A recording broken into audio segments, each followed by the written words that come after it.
Welcome, everyone, to the fifth and final webinar in our series called How States and Systems Can Support Practitioner Efforts to Strengthen Dual Enrollment. I'm so glad you're here with us today. I appreciate you taking the time to be here. This is a series of webinars we put together from the Midwestern Higher Education Compact in collaboration with the College and the High School Alliance, the Community College Resource Center, Complete College America, NACEP, the National Alliance for Concurrent Enrollment Partnerships, and Zinth Consulting.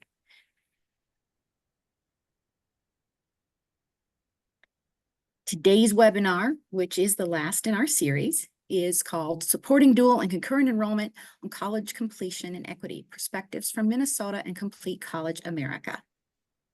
I just wanted to make sure that we covered a few housekeeping items. First of all, we are recording this webinar and you will have access to it on the MHEC website in the next day or two. The resources from it will also be available, and you will receive an email afterwards with links to both of those and with a link to our survey asking how we did so that we can see how we did today and hopefully do better in the future. If you have some questions while you are viewing the webinar today, please use the Q&A section, not the chat. We will be monitoring the Q&A and making sure that we address all of your questions. So I am Jenny Parks. I am the Vice President of Policy and Research at the Midwestern Higher Education Compact. I would like to briefly mention that we are joined today by Brandon Protas, Assistant Vice President for Alliance Engagement at Complete College America, and Josiah S. Latant, Executive Director of the Minnesota P20 Education Partnership. Right now, I'm going to turn it over to Brandon. Thank you both for being here.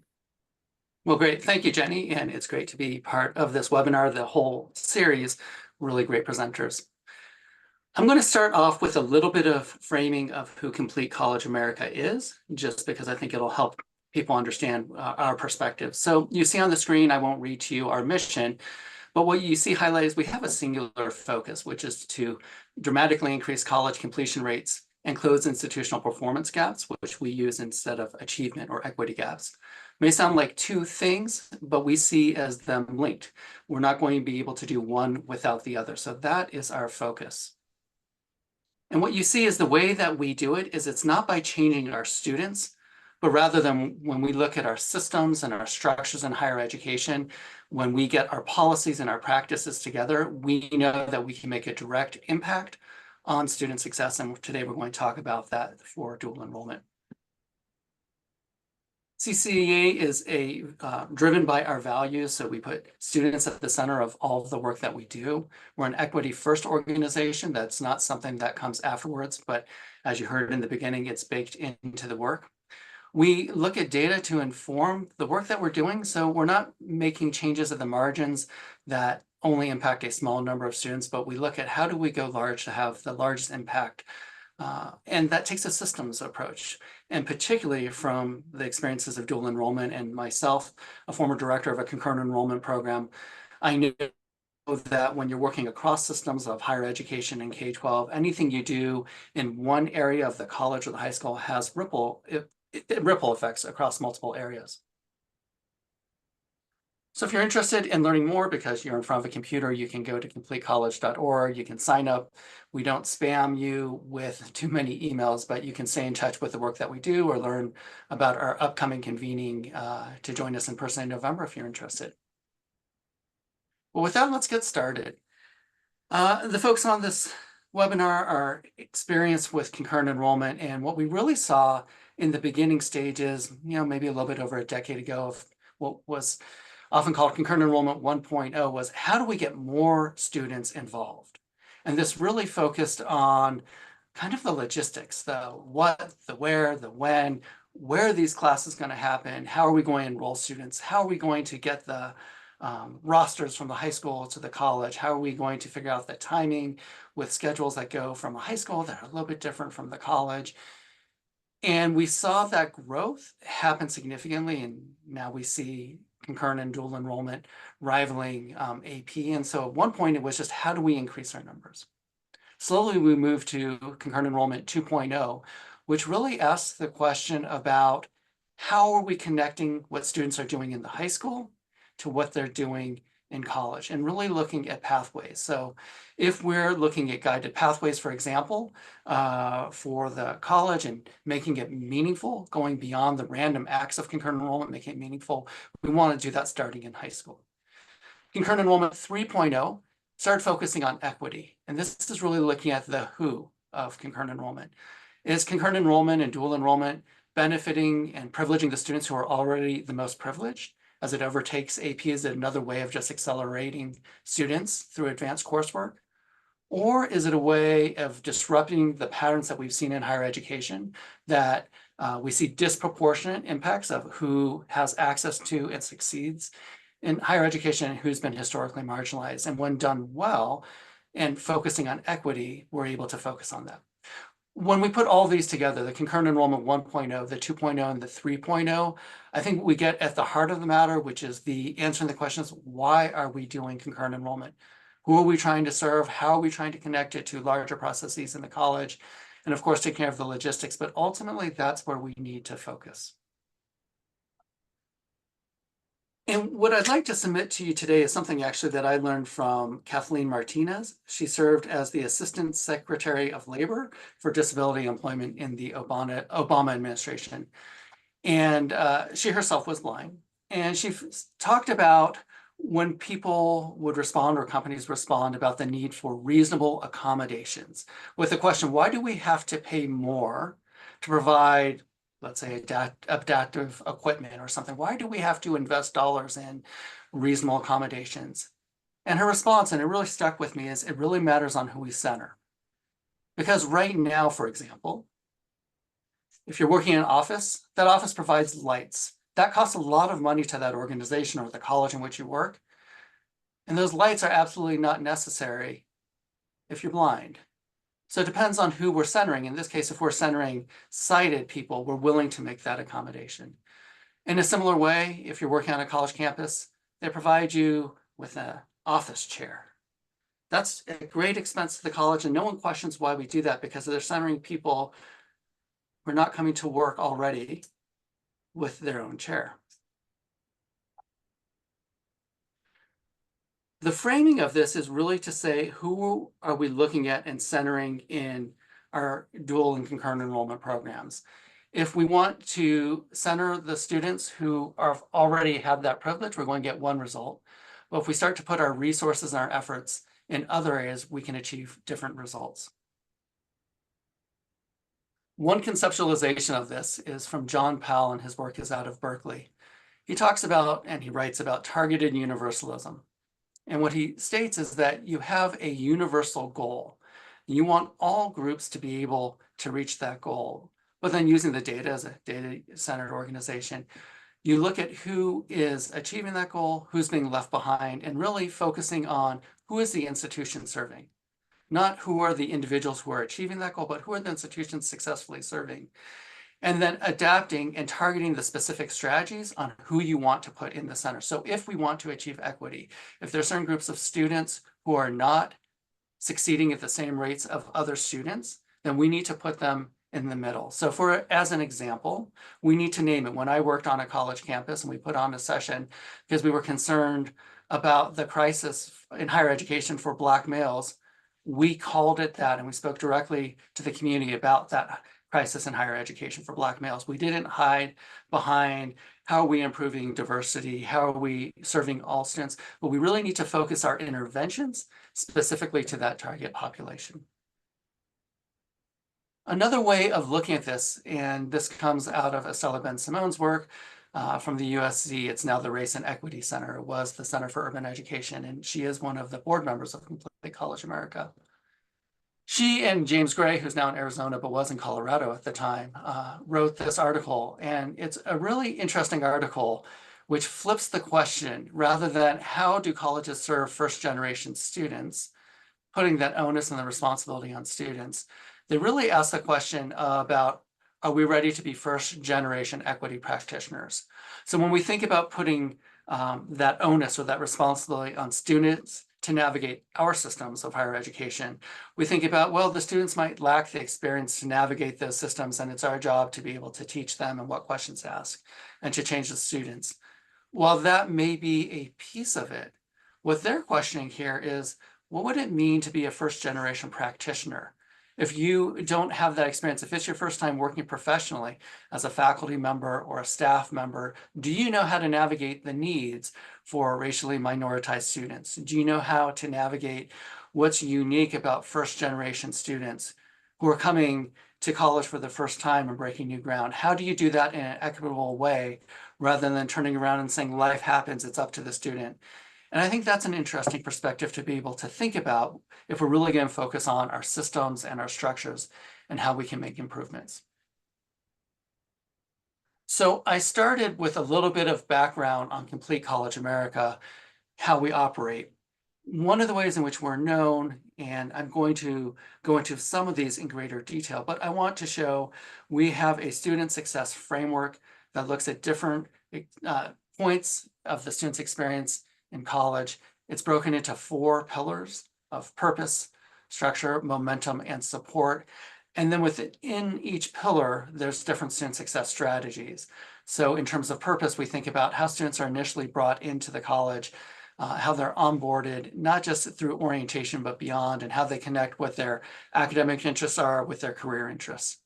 In terms of structures, how are we setting up the structures for them to be able to succeed in that, whether it's through meta majors and guided pathways, how we're connecting their math to relevant areas of study, how they can connect their classes in a way that they can make life and work manageable. Within Momentum, you will see dual enrollment as one of our named strategies, and that's together with other points such as how we bring students in through multiple measures and co-requisite support so they gain that early momentum that propels them forward. And of course, support, because we know that being a student is not just about academics, but how do you have both that academic support as well as that personal support to be able to make sure that you have the resources available to you when life happens to be able to continue. What I'm going to do now is I'm going to pull out a number of these, 8 of these, to really look at if we connect dual enrollment as not a siloed strategy just for high school students, but rather connect it to student success strategies of the college as a whole, we can propel our works for dual enrollment and really start to think about those questions of why. So I've pulled out a few of these and I'll go through them briefly, but I want to give some examples of what this may look like. So for example, multiple measures, and by this I'm talking about multiple measures for placement, which is usually into placement into a college level gateway class, typically in English or in math.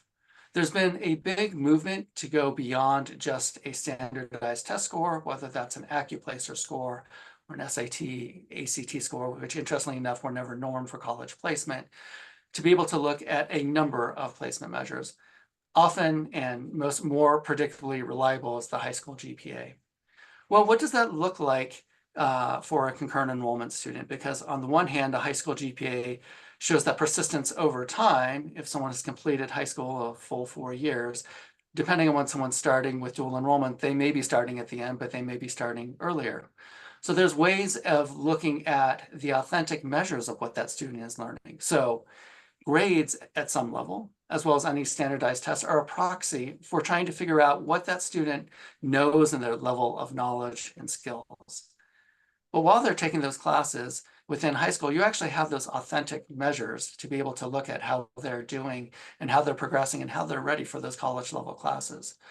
So as we build those multiple measures and think about them from a dual enrollment perspective, looking at their high school experiences, that may include GPA, but go beyond that, specific classes in English and math and what their grades are in those, then we can also extrapolate and say, how do we use these for students who've just graduated from high school, whether or not they took dual enrollment? And this connects directly to the next one, which is co-requisite support. When I ran a dual enrollment program, we started moving towards co-requisite support as the standard of practice as we removed traditional remediation. It's a separate area, but it's one that more states are moving towards, and it's something we advocate strongly for at Complete College America. Well, in dual enrollment, we said we wanted students to have an authentic college experience. So if we're moving towards co-requisite support for non-dual enrolled college students, we need to do that for our high school students as well. And you'll see how this fits with the multiple measures, because co-requisite support is based off the premise that you've completed high school and you have the material, you've gone through a high school curriculum that prepares you for college level. we had to do the vertical alignment between high schools and colleges, our department chairs, curriculum specialists, to find out where that high school curriculum ended and where that college curriculum began. We certainly didn't want to supplant or start doing remedial education instead of high school education. That turns everything on its head. But what we did do together with the multiple measures is find ways to welcome students in so that they could directly take a college class. And if they met some of those measures, they took it as a standalone English or math gateway college course. But if they had the proper training and classes in high school, that would have made it appropriate for them to take a college level course. But maybe they didn't meet certain standards of a GPA or a grade in that particular class. We said, you still have access to that college level course. That was the move towards co-requisite support on our campus. And now you get it together paired with additional co-requisite class that supports that college level class. So it was putting those together as ways of finding more ways to bring students in. And particularly when we think about historically marginalized and excluded students who are overrepresented in remedial education, a way of countering that in an intentional effort, understanding some of the problems with traditional measures and placement. 15 to finish is one of our strategies that works for full-time students. Stay on track is an equivalent for part-time students. One of the things we know is full-time for students for financial aid is 12 credits. But that's not going to get you to graduate on time for either a 2-year or 4-year degree. So at orientation, you can say how many of you are full-time, 12 credits, they raise their hand, and they say how many of you are taking 15 credits, and often hands go down. So there's an educational piece about it, but you can start seeing how you can use dual enrollment and concurrent enrollment to be able to supplement the credits that students are coming in with, that early momentum that we talked about. So it's not just save time and money now while you're in high school, but make sure that it's part of that program that's going to make sure that you graduate in those 4 years for a bachelor's degree or 2 years for that associate's degree, and that those concurrent enrollment or dual enrollment courses are part of it. In terms of proactive advising, I was really pleased in 2017 when NACEP added advising to one of their standards for accreditation. We know that for dual enrollment to have its maximum impact, it's not just about taking coursework alone. That's what sets it apart from other accelerated educational opportunities, is the courses are offered through the college, they're actual college courses, and they are part of a larger pathway. I can't expect students who are in high school to know how to navigate college, whether they're first generation or not. And so that proactive advising is college advising. It can be informed by, but it's different than having a high school counselor, understanding how the course you take is part of a larger pattern, particularly because in high school, there's one way to graduate, a high school diploma, but in college, there's literally hundreds, whether it's certificates or degrees or transfers. That starts with career exploration. Often we'll hear, yeah, but the student's 15, 16, they don't know what they want to do. That's on us to be able to help them understand what they want to do. It doesn't mean that they have to lock in when they're 16 and never be able to change their mind, but understanding one of the ways of navigating college is having this greater end in mind with both academic and career interests, which goes to the next one, meta majors. We've seen this as part of the guided pathways movement, but we need to make sure that's part of dual enrollment. It's rare that a student says, I don't know if I want to be either a chemistry major or a dance major. That happens, but more frequently we have a student who says, I don't really know, I don't even know the difference between these, but I kind of know I want to do something with people. So maybe it's sociology or psychology or human services or social work, and I don't really know what it is. But when you align those meta majors, you can allow students to start to take classes within the discipline, and particularly in high school, but to know that there's a path that they're following. If they change paths, that's okay, because we're helping them to teach, our responsibility to teach what it means to navigate college, that there is a path, and you're not doing the bingo card method of this course sounds interesting, but rather this course is part of a larger pathway, and here's how it fits towards my major or how this course may fit as an elective. And when you do meta majors correctly, it fits with the math pathway. So if I switch from sociology to social work or human services, the aligned math course should be able to fit rather than a totally irrelevant math course that's different. And as we push this down, I've been actually part of panels around looking at math pathways in high school. And I've said the greatest way of doing it, rather than moving everyone towards that STEM track, which can be a barrier for many, and more than anything, it may be rigorous, but so are other areas of math, but it may not be relevant to what they're interested in studying, as we move it down through concurrent enrollment so the math that they're taking is relevant to what they want to study. And those academic maps finally are semester by semester maps that show which courses you're going to be able to take to keep you on track to make sure that you're graduating on time.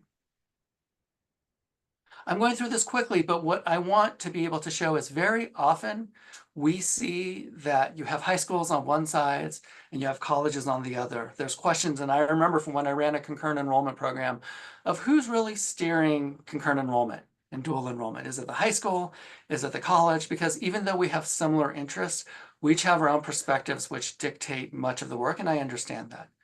When we do it right, and what I tried showing where dual enrollment is not a silo, but ways that it's directly intertwined and connected to those student success strategies that we want all college students to do, we move from these separate sides to one where people can't tell the difference between who's the staff from the high school and who's the staff from the college, because they're so aligned in the pursuits and what's happening in concurrent enrollment. Yes, fits for high school graduation requirements, and is part of something bigger for students to be able to succeed in college, earn their degree, and be able to transfer. So I want to give some framing really from the perspective of Complete College America, how we think about dual enrollment, how it fits with a larger perspective around student success, and how you can center equity in the work that we do. And what I'd like to do is I'd like to turn it over to my colleague and now friend Josiah. He's going to look at this from a perspective that's location-based across multiple systems, and how do we make this work? Thank you so much, Brandon. Good afternoon, everybody. And thank you. I want to start by saying thank you to Jenny and her colleagues for inviting us to be here today. And it was a pleasure to get to be part of this presentation with Brandon. Taking that terrific framing that we just had, I want to talk a bit about some examples from Minnesota and the work that we're doing here and how we're looking at dual enrollment through a collaborative approach. And what that might mean for you in your state, wherever you're located. I am the executive director of the Minnesota P20 Education Partnership. And so I'm going to spend a little time today just telling you about who we are and what we do, painting a picture of our landscape for you, and then giving some examples of how we have worked. So let me start by just saying, what is a P20 council? So a P20 council is a model that many states have had over the course of the last 20 years. A P20 council is a coalition that focuses primarily on education policy, also on practice at a statewide level, and it is focused on partnership, on having key leaders at the table across multiple environments: education, government, sometimes nonprofit, philanthropy. The focus of a P20 is bringing all the players across the spectrum to the table. So we are looking at that P20 spectrum, P traditionally being pre-K. Many of us now will say birth through higher ed and workforce, right? So looking at that entire spectrum of the learner lifespan. So P20 councils work within that, looking primarily at transitions, at those that are being historically excluded or left behind, those that we are not serving well, and looking at how we strengthen transitions and the seamlessness of our systems. The Minnesota P20 Council it was put into statute in 2009 in our state. So we've been around for 15 years. Focused on many of those kinds of things that I just talked about across that P20 spectrum. And here you'll see our mission statement, which I will read to you because it's brief, and I think it's important in framing our work. We collaborate across sectors to increase equitable education access and supports, enhance lifelong learning opportunities, and improve outcomes for every Minnesotan. So we really are focused on, throughout the entirety of somebody's life, how are we strengthening those opportunities and outcomes for them? I want to tell you a bit about our dual enrollment landscape. The P20 focuses on lots of different issues, and those issues evolve throughout time. Today, I'm going to dig into some of our work in dual enrollment. In Minnesota, we have the oldest state policy focused on dual enrollment that started in 1985. And it has changed over the years, but not in significant ways. We have two programs here in Minnesota, and I'm sure you have versions of these in your state. I'm sharing this because we all use similar language, but to mean different things. So I wanted to start by making sure you understand the phrasing that I'll use. So dual enrollment is what we call the big picture. And within that, we have post-secondary enrollment options, which is PSEO, and concurrent enrollment. So our PSEO are courses taught by college faculty at the college, or certainly online or hybrid. And our concurrent enrollment are courses taught by credentialed high school teachers, typically in partnership with a post-secondary institution, and they're taught at the high school. In some cases, those may be taught by college faculty at the high school, but typically they're credentialed high school teachers. So that is what our dual enrollment landscape looks like in terms of those types of programs. Like many of you, it's primarily 11th and 12th graders that we have in the programs, and it's the PSEO program is offered by public and private higher ed institutions. So students are at colleges taking those classes, and our concurrent enrollment is taught at high schools in public high schools. We do have some base requirements for participation in either one, but generally most of the admission standards are set by the individual institutions. So they're broader in some places than others. In Minnesota, students can participate up to full time in PSEO or concurrent enrollment. And what this means is that they, in their junior and senior year, they could be taking a full college course load. In fact, we have students who graduate high school with a certificate or a degree, 2-year degree, or progress towards a 4-year degree because of this program. In Minnesota, student tuition fees and textbook costs are completely covered for students without a cap. So this is how they can go on to earn these credentials without cost to the student. So that's a huge asset for our students. I'm going to talk about this a little more in a minute, because the flip side is it does create some complexities, the way that our funding model works. In particular with the PSEO, the colleges on the classes on the college campus, the Department of Education does pay those post-secondary institutions, but the high schools then do receive a reduction in the state aid for that student. So it's a trade-off, and so that creates complications. Anytime we're talking about budget, right, and moving from one to another, it does create complications. And so that's sort of where we sit right now. In terms of the P20's work, though, I want to talk about how we're looking at a statewide strategy for how we move dual enrollment forward and what we're thinking about. So since 2020, we've had a dual enrollment subcommittee of the P20. We generally do a lot of our work through subcommittees that include a number of our member organizations. We have 25 member organizations, agencies, institutions, and legislators that serve on our P20. Again, we're focused on policy. We're focused on budget. Our statutory responsibility is to make recommendations to state agencies, the governor's office, and the legislature. And so we're really working in this space, not at the ground level, but at the policy level, and in some cases, the collaborative level, right, by virtue of who we have at the table. Now, you may not have a P20 in your state. Why am I sharing this? Well, I think that there's a lot to take away from this collaborative model. In fact, you may be doing some of this already in your state. So what I'm going to outline works here with our P20, but there are opportunities in all of our states to think in these kind of ways, whether or not you have a P20 partnership, right? So for us, we have at the table cross-organizational representation on our P20 partnership and in our dual credit subcommittee specifically. We typically engage at the subcommittee level folks who are doing the work, right? So at our policy level, at our P20 partnership, we have the senior leaders. That may be a system president, it may be a commissioner, it may be a nonprofit executive director. In our committee, it's a mix of some of those leaders and the folks that I call some of the doers, who are really more immersed in the work to help us think through how we can move ahead through policy or collaboration. As we are working on this, we have taken in the last couple of years a really intentional approach to look at the entirety of the dual enrollment landscape. So historically for us, we've had moments where we have focused on PSEO. We've had moments where we focused on concurrent education. The P20 partnership is about putting the learner at the center of everything we do.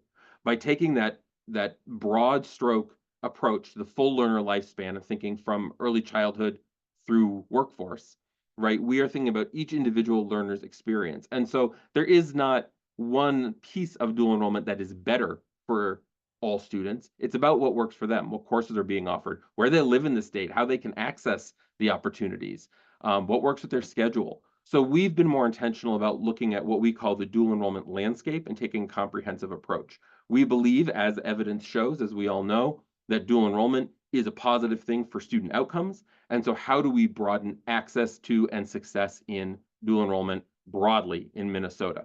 So really the P20 partnership is looking through two specific lenses. Number one, what are the policy and funding barriers and opportunities that we have?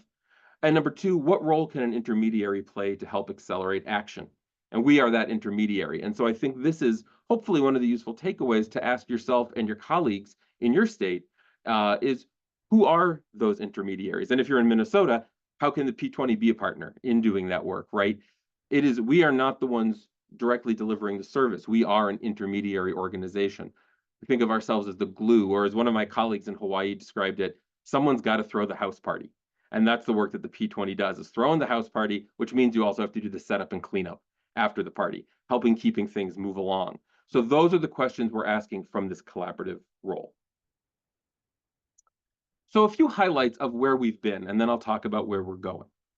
So a couple of years ago, we conducted a deeper dive with our partners at the College and High School Alliance into dual enrollment funding hurdles. And I mentioned that a few minutes ago, that there are some specific challenges around the funding model. And ultimately, we produced a report. You can see the name of the report there. It's Googleable. So encourage you to look it up if you're interested in some of the recommendations that came out of that. But it was really an inward look in our state from all the key players of understanding, how do we improve this system? One of the things, and there were many that came out of that report, but one of the things that was most exciting was we established some key principles around dual enrollment in Minnesota.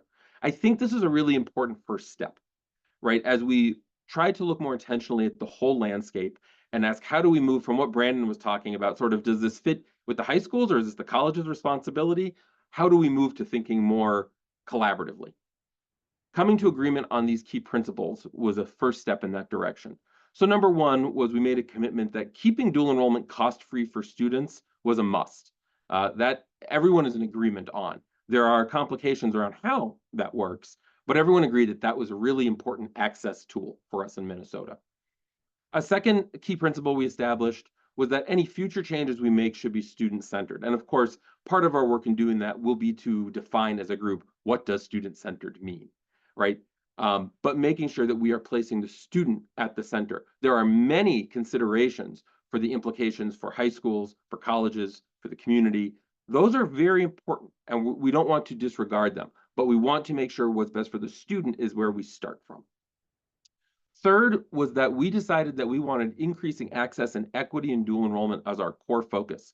And you'll hear me talk about this a few times today, because this really is a change from where our dual enrollment started. And that may be true in many of your states as well, right? When we first started in the 80s with the dual enrollment program, it really was focused on what many referred to at the time as the high flyers or the high succeeding students, and how to give them access to some college opportunity.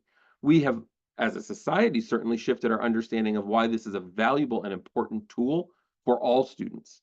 And in Minnesota, where we have some of the highest post-secondary attainment rates in the country and some of the worst equity gaps, particularly by race in the country, this is a critical tool to helping us address those gaps. So placing that at the center was a must for us. And then finally, we believe that programs should aspire to be true collaborative partnerships and remove barriers wherever we can. Now, that's much easier said than done, but for us, at least starting from that point and stating that as our intent was very important. We are looking to do this together. So from there, we've identified a number of priorities that we want to focus on and are focusing on in our work right now. Where it started as a next step for us was looking at data and research gaps. So we have access, as you all do too, to a lot of great national data showing the impact of dual enrollment and its importance. Where we lacked was a comprehensive understanding of our state's data. And we have strong state data systems, but there were gaps in understanding, looking at that entirety of the dual enrollment landscape. What are the impacts? Who's participating? Who has access? Who doesn't? Who's succeeding? Who's not? What are the implications for those students in college? What are the implications for those students after completing a post-secondary credential, right? What are the longer-term implications in terms of income, in terms of career, et cetera? What are the implications for the state in terms of a return on investment in dual enrollment? So we've begun to dig into that. And like many things, the more we dig and analyze, the more we find there's additional complications. So we're in the process right now of doing some of that data work to really make sure we understand what our state's picture is. We have prioritized strategic collaboration, certainly between higher ed and K-12, but also thinking about where is the student voice, whether we're talking about the data and research, or we're talking about innovation and how we want to move forward. The voice of our students, their families, and our community partners is also critical in this work. So this is a place where the P20 partnership or a similar intermediary organization can be so critical, because we know that everyone struggles for capacity and time, right? And doing this work thoughtfully, intentionally, and collaboratively means that we need to be coordinating across these groups constantly. And so that is the work that my colleagues and I are leading through the P20 partnership. We've also really increased our focus on holistic supports and basic needs. Now, full disclosure, I spent many years as a dean in student affairs and a VP of student affairs, so this is close to my heart. But thinking about how do we move from where we started many years ago of simply thinking about college access in terms of taking courses to thinking about our dual enrollment students as college students, particularly those who are on our college campuses, but all of them really. What kind of supports do they need access to? The same way that we're talking about that for our traditional college students. And so thinking about things like basic needs, like transportation, like food access, like housing insecurity, these do impact, as we know, for all of our college students, their ability to thrive and be successful. So we're increasing our focus on that. That hadn't been a focus as much in the dual enrollment space previously. I want to highlight that we're taking this from a statewide approach, but thinking about local nuance. And what do I mean by that? So I was in a session a couple of weeks ago at a workshop where someone said, my state cares about local control. And I know everybody else in the room is going to say, oh, we're a local control state, right? And I love that point, because the truth is we all care about what are the local implications, whether we're a small state or a large state. The P20's work is focused statewide by its very nature. If you have an organization like us or create a team to do this work, likely you will be thinking statewide. What we are pushing on is really asking those dual questions of how do we think statewide? How do we implement improvements, changes statewide while still leaving room for that local flexibility? What does it mean at the local level when you're talking about one college and one high school, for example, working together? We need to stay cognizant of that. The P20 is really focused first on identifying what are the barriers to innovation and growth. So we have, amongst all of our constituents and our P20 members, lots of great ideas of where we can go with the dual enrollment work. It is important to know what those barriers are and start there.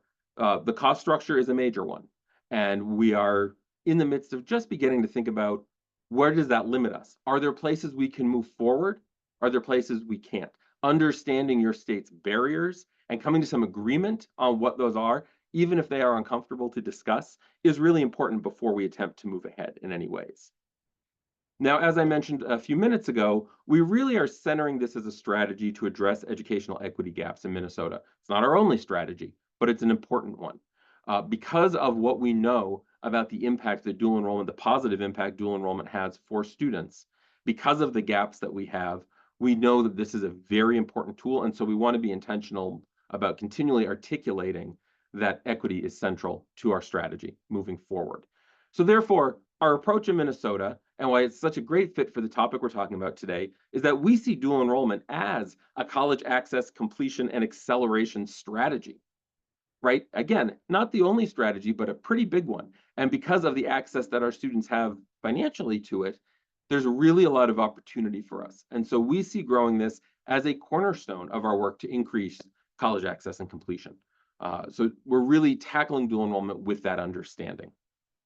Finally, as I did mention, the P20 partnership, one of the things that's unique about us is that we're not a group that was just formed for dual enrollment. We focus on lots of things across all of education. So we want to make sure that we're thinking about this work in terms of its intersections with the other strategies. So I listed just a couple of things that we're working on here. Career pathways is a good example. I won't read them all to you. You can see them. But as we're talking about career pathways, in each of these places, let's be sure that we signpost dual enrollment, right? That we're talking about, oh, this is a critical, this is not just an aside. We need to say, what are the implications, for example, with career pathways, as we think about the role of dual enrollment in that work. So making sure that we're merging this with the other work that we are also doing. And so where I want to leave us before we open it up for questions and conversation is, so this is one particular model that we're tackling in Minnesota, right? And as you've heard today, we've made some progress. We've got the players at the table. We're having these cross-organizational conversations with resources to help accelerate most of the resources in terms of being the P20. But what can a collaborative approach do? And I want to highlight that because, as I said, whether your state has a P20 partnership or equivalent or not, thinking about how we tackle this work, right? Back to some of the points Brandon made earlier, thinking about how do we collaboratively move this ahead in our states, I think this is really key for success for all of us. So a collaborative approach to doing this certainly takes a holistic view, right? And so again, as I said, we're placing the student at the center, but we're also thinking about that transition with more intentionality when we're at the table. Now, in the communities that I've worked in, a lot of that happens locally already, right? Between high schools and colleges, for example.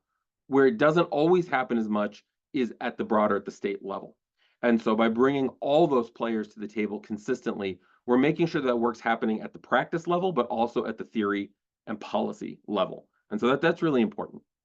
For us, we found that having an intermediary, that would be me and my colleagues, is very important.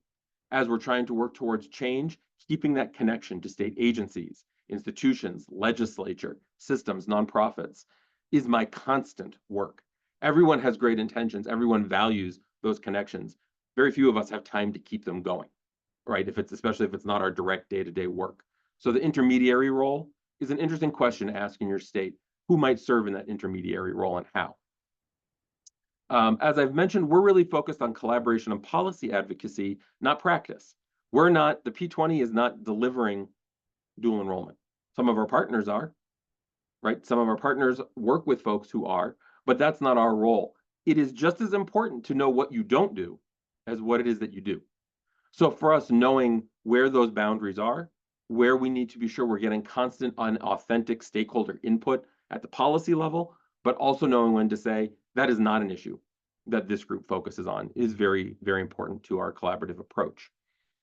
So in doing all this, we're really looking to move dual enrollment from this idea of an option to a strategy, right? And so there's intentionality there for us in saying, oh no, this is something we want to push more. Yes, we need to deal with the complications and complexities in doing that, and those barriers that are difficult and often uncomfortable. That is another part that comes with the role of the intermediary, is sometimes they're uncomfortable conversations. But as a state, we see that this is a strategy to work across systems and to impact equity. And you'll see a couple bullets down, ensuring that we're closing those equity gaps, that then becomes central to our approach and how we move forward. The last two things I'll share here is we are pushing for, or at least having conversations around, what is a state approach and vision to dual enrollment? I have been in many different workshop sessions, as I'm sure you all have, where it has been brought up, many of our states don't have a vision for dual enrollment writ large in our state. What is our approach? What is our vision? What are we trying to do here? We don't have that yet in Minnesota. There may be some local entities that have it, but as a state, we really haven't articulated that. That is one of the priorities for the P20 moving forward. And having that collaborative approach will be essential, or we'll end up with 15 different versions of our state vision, right? And then that's no vision at all. And then finally, I really do believe that collaborative bodies can be that powerful vehicle for innovation and growth. Now, you may be thinking, well, Josiah, that all sounds great, but if we created a group like that voluntarily in our state, if we don't have one, what authority do they have? Well, actually, our P20 partnership does not have any authority. So we were created in statute to make recommendations. The power of the group comes from the voices of who is at the table, right? And so it is hard to ignore when we have those senior leaders across institutions, systems, agencies, the legislature, nonprofits, philanthropy. It is hard to ignore. So the power of the collaboration is who is at the table. And we are finding that in our work, that as we push towards innovation and growth, having those constant collaborative conversations is what moves the work ahead. So hopefully that gives you some food for thought. Hopefully it may raise more questions than answers. We wanted to both share our contact information, certainly for follow-up. And so I'll leave this up for just a minute, and then we'll move into question and answer, and I'll hand it back to Jenny. Thank you, Josiah, and thank you, Brandon. This has been wonderful. Yes, it is time for question and answer. We did receive one question in the question space, and Brandon has already written a very good response, but I thought it's probably a good time for him to elaborate verbally. So the question is this: how did you get buy-in from academic affairs to provide the co-requisite courses? Sure, that's a great question. At Complete College America, we focus our efforts really on scaling co-requisite support, and that really means, for the most part, getting rid of traditional prerequisite remediation. And the reason that we advocate so strongly for this, the data is very, very clear. I mean, we see threefold gains or more in throughput rates. So students who get through the college level class who are placed in developmental education within 1 year. So we really start with the data. And the reason why we typically go at a system or state level is so that it's not pockmarked in different across all different areas. I did put in the chat that this movement typically starts at the college level, not first and foremost with dual enrollment, but I think it's really important to consider dual enrollment in there. There's always the question in the dual enrollment space: is a remedial class traditional prerequisite remediation? Is a dev ed class? Can that count or can that not count for dual enrollment? Is a college class, it's not college bearing. I think co-requisite answers that because the focus is actually not on the co-requisite course. The focus is the students are in the college level course, either standalone or with appropriate support. I will say, though, it is a fundamental shift, paradigm shift in how colleges see and serve their students and the responsibility. But I think it's a really important one. And as you're doing it, thinking about what is the appropriate place for dual enrollment, as I mentioned before, you don't want to supplant the high school curriculum and say, we're going to do this instead of, but rather where the high school curriculum takes students and when they should be ready for college. And I will just say that there's a lot of parallel in what you just said at the latter part of your comment with what Josiah was mentioning before, this idea of intentionality at all levels. And yes, one of the things that is very, very difficult is if there is not a state level specifically articulated reason and mission behind any type of dual or concurrent enrollment work, it makes it difficult for everyone down the chain or down the line to align with that. But it doesn't keep you from doing something at the institutional level to say, this is why we do it. And of course, it needs to be consistent with your mission and what you do, but absolutely. Which brings me to another comment, which is you don't need permission to do that. You can just do that. Just like Josiah was saying, you can just do good work. And I would say, Josiah, that's a lot of what we do at MHEC. We bring together groups, and the weight of the voices, the collective wisdom gains its own momentum and becomes very impactful. So great points all around. Yeah. Brandon, sounded like you were going to say something. Well, actually, I'll make a point to this last point, which is in the state where I'm in, and I see folks on this webinar who I know and who are colleagues, so hello to all of you. We had similar mechanisms to what Josiah talked about, was not a P20 council, and it didn't serve in that role, but rather concurrent enrollment advisory boards. And I think one of the things that happens, particularly in dual enrollment, is everyone has a little small piece of the puzzle. So one college might operate this way, and one college might do it this way. Then you have high schools that are doing it this way, and so it's disparate.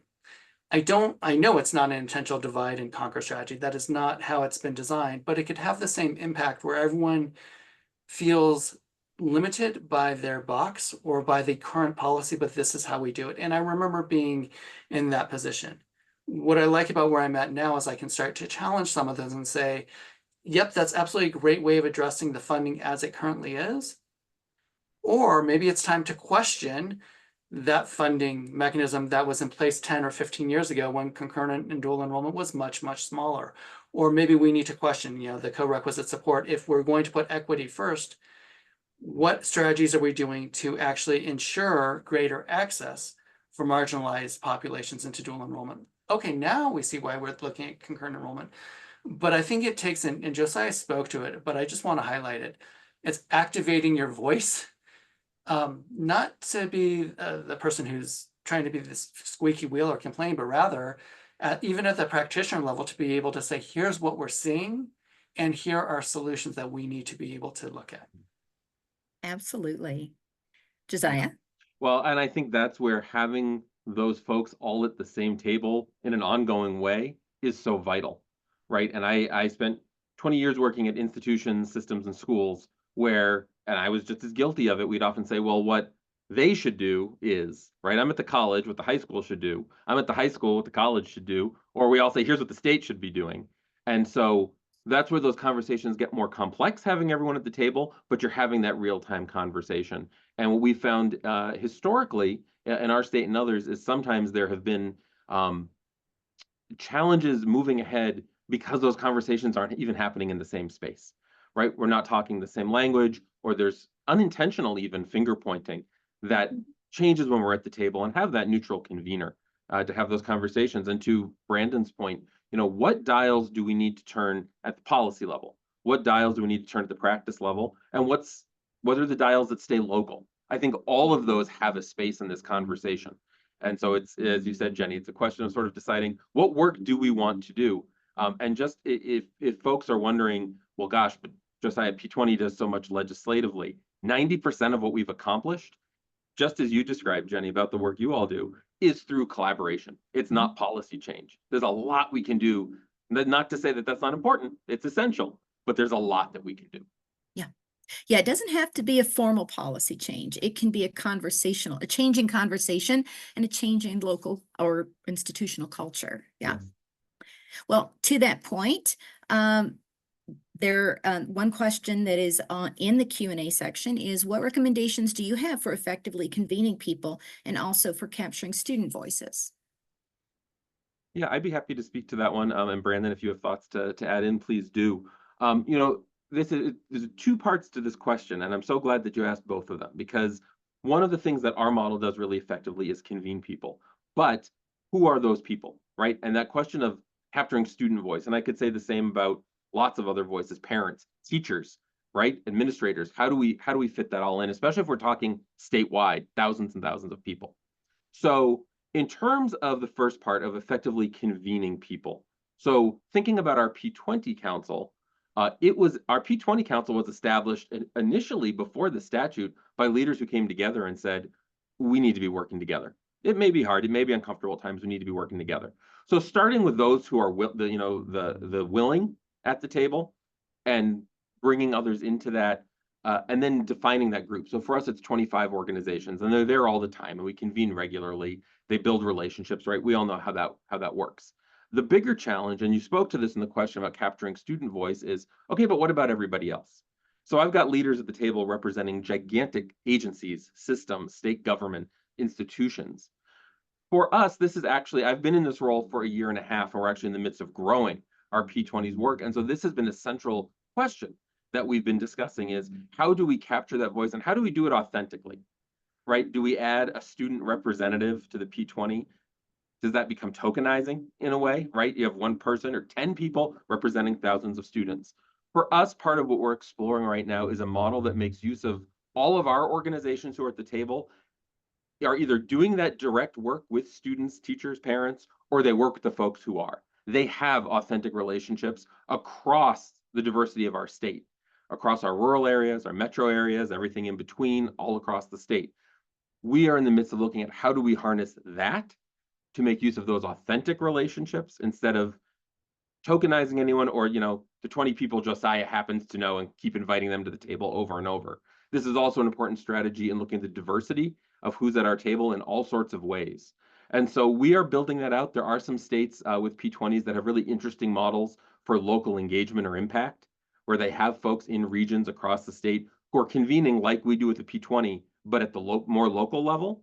And then it creates a connection back and forth between the statewide policy group and the regional group. So those are a couple thoughts on how to start to pursue that. Sure. I'd like to add to that, if that's okay. If you're really looking for a collective input, think about surveys and focus groups.